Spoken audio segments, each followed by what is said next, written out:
Le quotidien d'un étudiant en ce moment, c'est de se réveiller tous les matins à 8 heures, de se retrouver à 9 heures devant son écran, à 1 mètre de son écran, les yeux rivés sur une image pixelisée, celle de son professeur, un visage qui s'anime, qui s'exprime mais qui communique pas avec vous puisqu'il communique avec un objectif. En fait, ce qu'il regarde, c'est l'objectif, c'est pas vous. Et ça pendant 3 heures, donc vous regardez comme ça un visage plus ou moins bien pixelisé. Et après, à midi 30, vous mangez, c'est cool, c'est la pause déj, ouais, mais bon, vous êtes là tout seul, à nouveau devant votre écran, à regarder peut-être des vidéos YouTube, peut-être un peu Instagram. Vous n'êtes pas dans un restaurant à rigoler avec les copains. À 13h30, 14h, ça reprend. Vous vous retrouvez à nouveau devant un visage pixelisé qui s'anime tout seul devant vous. Vous êtes là comme un con, avec les yeux rivés sur l'ordi, devant un écran comme un robot. Les yeux qui bougent même plus, qui sont droits comme ça devant vous. On se sent dépossédé, on se sent vide. Et arrivé à 18h, youpi, c'est la fin. Ouais, sauf qu'il y a le couvre-feu. Donc on fait quoi? Il nous reste à peine de l'énergie pour prendre la souris, cliquer sur YouTube ou Instagram ou Netflix et puis regarder des vidéos défiler devant nous de manière passive. Dans le meilleur des cas, réviser ses cours, sauf que réviser ses cours, comme on n'a pas, souvent les étudiants n'ont pas les moyens d'acheter des bouquins, donc du coup ils révisent devant l'écran. Donc ils se retrouvent devant un écran toute la journée jusqu'à ce qu'ils s'endorment avec leur téléphone dans le lit. Voilà, ça c'est la situation malheureuse dans laquelle se trouvent pas mal d'étudiants aujourd'hui en France, ce qu'on appelle les étudiants fantômes. Il y a un hashtag comme ça sur Instagram, j'ai vu les hashtags étudiants fantômes. Donc c'est pour eux que je fais cette vidéo là aujourd'hui qui est un peu hors série, c'est pas forcément dans le thème de ma chaîne, c'est pas forcément une vidéo qui est énormément travaillée, mais les 4 points que je vais vous donner là, les 3 ou 4 points, je les ai pas choisis au pif, c'est vraiment des points des conseils qui vont vous aider, qui sont je pense redoutablement efficaces pour vous aider. J'ai envie de donner ce que je peux pour aider mes petits frères et mes petites sœurs. Donc comme on l'a dit, le problème c'est qu'en ce moment les étudiants ils sont rivés devant leur écran toute la journée et dans des petites boîtes parce que la plupart des étudiants on a des studios, on est dans des petits studios à la con, surtout dans les grandes villes. Donc c'est très sympa, Paris, Lyon, quand tout va bien et que la vie est belle. Le problème c'est que c'est beaucoup moins sympa quand on est chez soi enfermé dans un petit studio. Donc le premier conseil, c'est que bien que vous ayez l'impression en ce moment d'être des robots, vous n'êtes pas des robots, vous restez des mammifères. Vous restez des mammifères qui ont besoin d'affection, besoin de contact, besoin de parole, besoin de communication, besoin de contact physique, besoin de regard oculaire. On a besoin de regarder un être humain, on a besoin de regarder un visage, on a besoin de sentir qu'un visage nous regarde. Et ça, rien n'y changera, les WhatsApp. Moi, je suis un progressiste, j'aime bien comment ça évolue, le télétravail, j'aime bien ça, j'aime bien Zoom, tout ça, je trouve que ça fait gagner un temps fou à beaucoup de gens. Mais on reste des mammifères. On reste des mammifères et on a besoin de ça. L'isolement social, c'est pas quelque chose qui est à prendre à la légère. Il y a des études qui montrent que l'isolement social, ça a un impact sur votre santé, ça a un impact sur, vous le savez, la dépression, l'anxiété, mais aussi la tension, les maladies cardiaques, même les défenses immunitaires. C'est très important qu'on respecte les gestes barrières. Mais c'est aussi important, votre santé elle est importante. Et je pense que vous devez tout faire pour concilier les gestes barrières et en même temps votre santé. C'est pour cette raison que vous devez absolument prendre au sérieux votre vie sociale. C'est quelque chose qui est aussi important que votre carrière en tant qu'étudiant. Vous savez, quand on parle des chômeurs, on dit le chômage c'est pas facile parce que le trou d'inactivité ne cesse de s'agrandir et ça devient de plus en plus dur à justifier face à un employeur. La plus grosse difficulté pour moi du chômage, c'est pas celle-là, c'est l'isolement social, c'est le fait de s'engluer, de s'enliser dans une mini zone de confort, une fausse zone de confort qui devient plus tard une prison. C'est le fait de rester enfermé là-dedans et ça devient un cercle vicieux parce que moins on a de raisons de sortir, moins on sort et moins on sort, plus on a du mal à sortir parce que ça devient anxiogène et parce qu'on a moins d'énergie aussi. C'est ça un vrai problème, le fait d'être lymphatique. Et vous devez ne pas laisser s'installer ce cercle vicieux. C'est une saloperie. Vous devez sortir, vous devez voir des gens. Donc pour la santé, mais aussi pour votre performance académique. Pourquoi ? Parce que vous pouvez pas, si vous voulez, quand vous révisez vos cours, les informations nouvelles, vous ne les retenez pas sur le moment même où vous êtes en train de réviser vos cours. La consolidation mnésique, c'est un mot un peu savant pour parler de l'encodage de l'information dans votre mémoire. Elle se fait pas à l'instant où vous êtes en train de lire. Elle se fait au repos. Elle se fait quand vous êtes en train de penser à un truc qui a rien à voir. Elle se fait quand vous dormez. Et c'est pour ça que vous devez absolument sortir, vous devez faire des choses qui n'ont rien à voir avec le boulot, parce que ça va favoriser la rétention mnésique. Et donc, on en revient à cette histoire de contacts sociaux. Vous parlez de vos cours à des amis, c'est comme ça que vous voyez que ça rentre beaucoup mieux dans votre tête. Donc, non seulement c'est bon pour votre santé de voir des gens, c'est aussi important que le sport d'ailleurs, mais en plus, ça vous permet de mieux retenir vos leçons, de mieux faire rentrer dans la tête l'information. La parole, c'est la réflexion. Quand vous parlez, eh bien, vous réfléchissez. Et c'est en parlant que l'on comprend plein de choses. C'est en parlant, les enfants, quand ils apprennent à parler, en fait, ils apprennent à réfléchir. Et donc, c'est pour cette raison que il faut parler. Il ne faut pas arrêter de parler au quotidien. Et si possible, il faut parler face à des visages.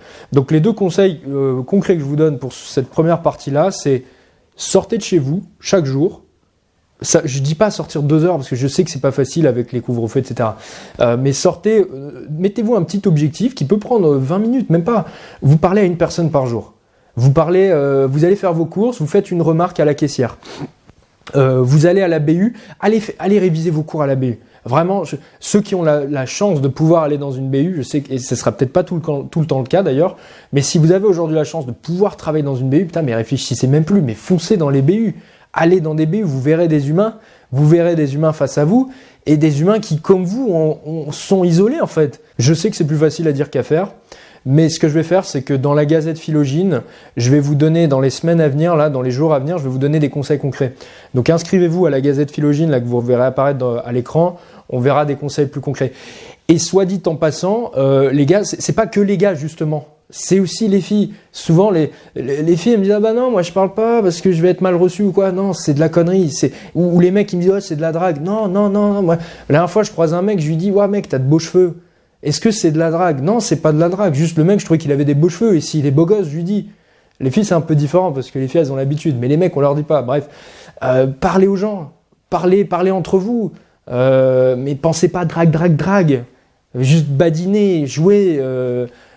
C'est ça qu'il faut faire, c'est important de rentrer dans cette... Donc quand je vous parle de mes formations, 30 jours, 30 ans, machin, c'est pas pour draguer. Si jamais ça colle bien avec la fille, bien sûr vous allez la revoir et vous allez coucher avec elle ou ça va devenir votre copine, voire votre femme plus tard ou inversement votre copain, mais c'est pas de la drague et c'est pour ça que les filles, vous n'avez aucune excuse. Moi ça m'énerve quand j'entends des filles me dire ah, c'est pas moi qui fais le premier pas, nanani, ben non mais alors dans ces cas-là, complais-toi dans ton isolement. Pour moi les filles, tout autant que les mecs, doivent parler et il faut arrêter de croire que oui une fille va pas parler à un mec, c'est de la connerie. C'est vraiment ridicule. Surtout qu'il faut arrêter quoi. Une fille qui parle à un mec, n'importe quel mec sera ravi de ça.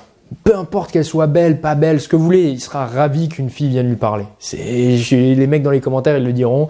Il y a aucune exception. Il y a aucun mec qui vous dira, moi ça me fait chier quand les filles viennent me parler. Déjà parce que ça n'arrive jamais. Voilà. Le conseil numéro 2, en fait, il va se répéter un petit peu avec le conseil numéro 1 sur le plan de la rétention mnésique. C'est-à-dire, je vous ai dit tout à l'heure, pour favoriser la consolidation mnésique, c'est-à-dire favoriser l'intégration de nouvelles informations dans votre mémoire, augmenter vos connaissances, et bien pour ça il faut laisser du repos au cerveau. C'est pas un conseil à 2 balles, c'est nécessaire. C'est comme la muscu en fait. C'est exactement le même principe que la muscu. Quand vous faites de la muscu, en fait, faut pas faire toute la journée de la muscu. Vous devez laisser du repos et vous devez dormir. Le sommeil déjà, la première chose à dire, c'est que le sommeil c'est à prendre au sérieux. Prenez votre sommeil au sérieux. Vos plaisirs sont à prendre au sérieux. Le bien-être est à prendre au sérieux. Et pour ça, moi, ce que je vous invite à faire, c'est de scinder en 2 votre vie pro et votre vie perso. Et ça, je sais que c'est un conseil qu'on vous donne pas souvent, qu'on donne pas beaucoup aux étudiants. Moi, je l'avais jamais entendu, ce conseil pour des étudiants. Le problème de beaucoup d'étudiants, c'est comme je vous dis, c'est qu'ils sont enfermés dans des boîtes. Et le lit, c'est aussi parfois le bureau, qui est la cuisine, qui est aussi les toilettes. Tout est lié, tout est dans le même endroit en fait. L'ordi, c'est pour le perso, c'est pour le privé. Et en fait, ça, c'est pas bien. Pourquoi ? Parce que vous avez l'impression de tout le temps bosser, mais en fait, vous êtes un peu en train de bosser, un peu en train de jouer, et en fait, vous n'êtes jamais vraiment en train de bosser et jamais vraiment en train de profiter de votre temps libre. C'est toujours un peu des deux, en fait. Et je dis ça parce que moi-même, j'ai été là-dedans aussi. Et c'est une erreur que j'ai faite pendant 5 ans, mes 5 années de fac, et aujourd'hui, je le referais pas comme ça si je pouvais.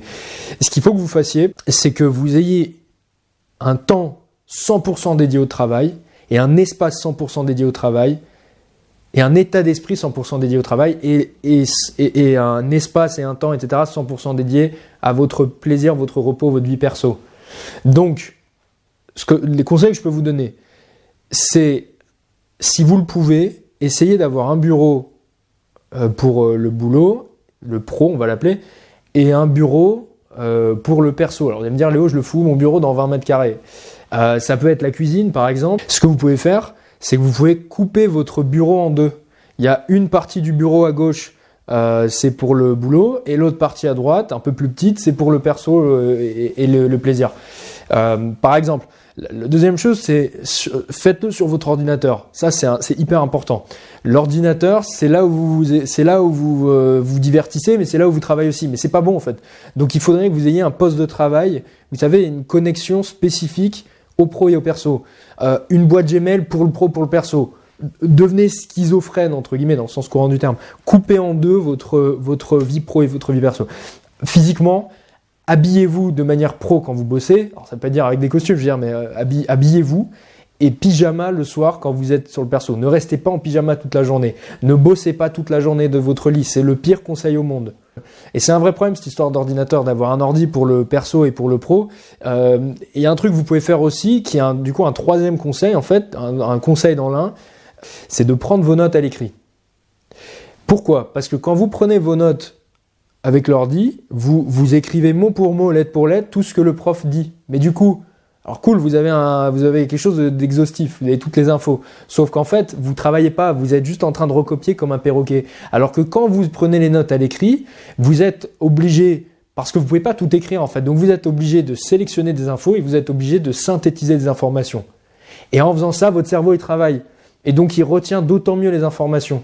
Et ce que je vous dis là, ça sort pas de mes fesses, ça sort d'articles scientifiques que je vous mettrai en description. Et ça sort aussi de petites dédicaces à mon ancien prof de Master 1 en psychométrie, Master 2 et Master 1 en psychométrie, que j'ai beaucoup apprécié. Je sais pas si lui apprécie ce que je suis devenu, mais en tout cas, moi, j'ai énormément de respect pour lui. C'est lui qui m'avait appris cette information-là. Pourquoi c'est important aussi de scinder votre vie pro et votre vie perso ? Parce que, comme on l'a dit, vous serez beaucoup plus productif dans les deux domaines. Non seulement vous serez plus productif quand vous ferez 100% de boulot, il n'y a pas de téléphone, il n'y a pas de YouTube, la petite ouverture YouTube en haut à gauche, il n'y a rien de tout ça puisque c'est que fait pour le pro. Et d'un autre côté, quand vous allez avoir beaucoup, parce que vous allez gagner du temps du coup, donc vous allez avoir un temps 100% alloué au perso, donc du vrai repos de qualité, et pendant le repos pendant lequel vous allez pouvoir faire bosser la mémoire et donc retenir beaucoup mieux les infos. Ça sert à rien d'être toute la journée devant son écran à regarder la même copie. Si vous retenez pas les informations que vous êtes en train de faire entrer dans votre tête. Faut pas bosser plus, faut bosser mieux. Donc c'est très important de prendre au sérieux votre sommeil, votre vie perso, votre repos. Et ce que j'ai envie de vous dire aussi, c'est que vous ne devez pas être qu'une machine de travail. Il faut que le matin, vous puissiez vous lever et vous dire, il y a un truc qui me fait bander ce matin. Peut-être vos cours, ça vous fait bander, tant mieux. Bander ou mouiller, hein, on s'adresse à tout le monde. Mais ça peut aussi être un objectif perso. Vous dites, ok, bon, je vais bien bosser aujourd'hui, et dès que je finis, tac, je fais mon objectif perso qui me fait bien kiffer, que j'adore. Ça peut être apprendre une langue, ça peut être lire un bouquin, etc. Peu importe. Chaque jour, vous devez le faire. Je sais que vous n'avez pas beaucoup de temps et je sais que vous êtes fatigué le soir. Mettez-vous 30 minutes, ou pas plus, 30 minutes par jour. C'est déjà énorme. Si vous arrivez à faire 30 minutes par jour, ça fait quand même pas mal de temps par semaine et par mois, mais je ferai pas le calcul.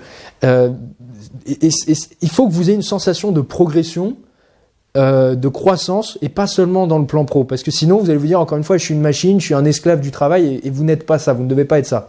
Vous devez profiter de votre jeunesse et de la puissance qu'on a quand on est jeune. On a plus de puissance, et intellectuellement on est plus puissant. Vous devez le consacrer aussi à un objectif qui vous fait bander, qui vous fait mouiller.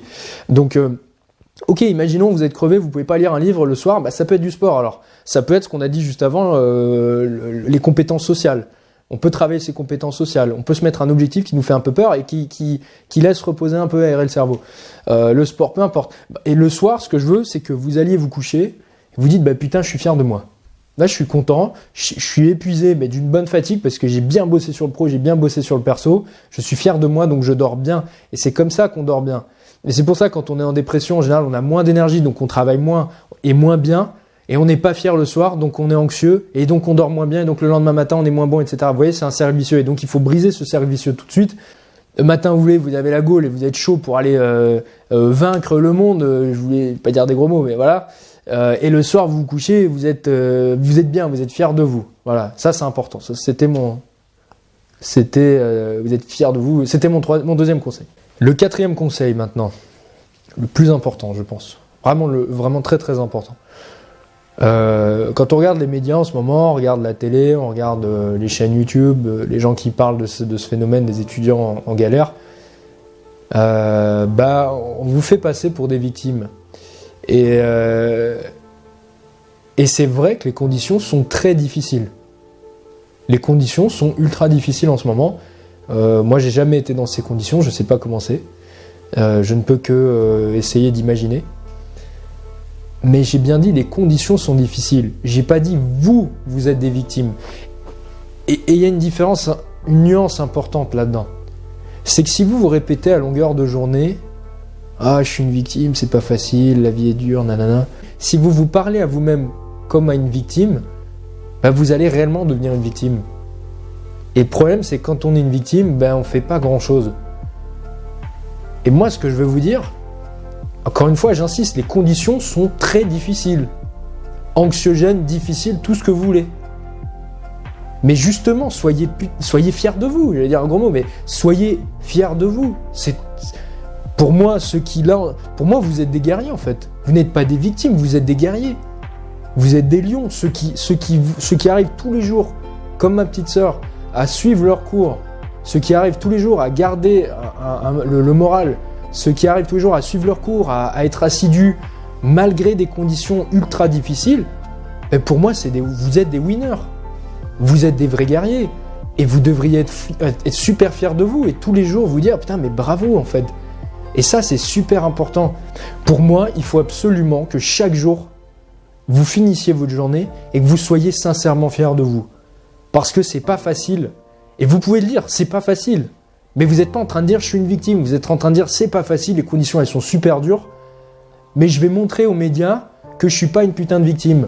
Je vais montrer à mes parents que je peux aller encore plus loin qu'eux. Et on entend dire ouais, les employeurs génération Covid, ça va pas le faire, ils voudront pas de la génération Covid, ça vaudra rien sur le marché, mais c'est de la connerie. Moi imaginons que j'étais un employeur, je vois débarquer les survivants entre guillemets de diplômés du Covid. Mais c'est eux que je veux en premier, parce que je vais me dire, eux, ils ont eu la dalle, eux, ils ont la niaque, eux, ils se sont battus, c'est eux les guerriers, c'est eux que je veux dans mon équipe. Et je suis pas du tout en train de dire que ceux qui en ce moment sont en dépression, ou sont en train de tomber en anxiété, ou dans tout ce que vous voulez, sont des losers, surtout pas.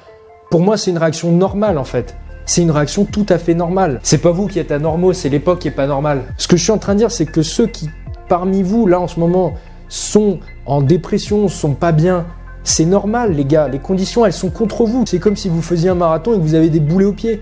Vous partez avec un putain d'handicap, avec des boulets aux pieds, c'est 1000 fois plus dur, c'est normal de tomber à ce moment-là, mais c'est pas parce que là vous tombez que vous allez pas vous relever.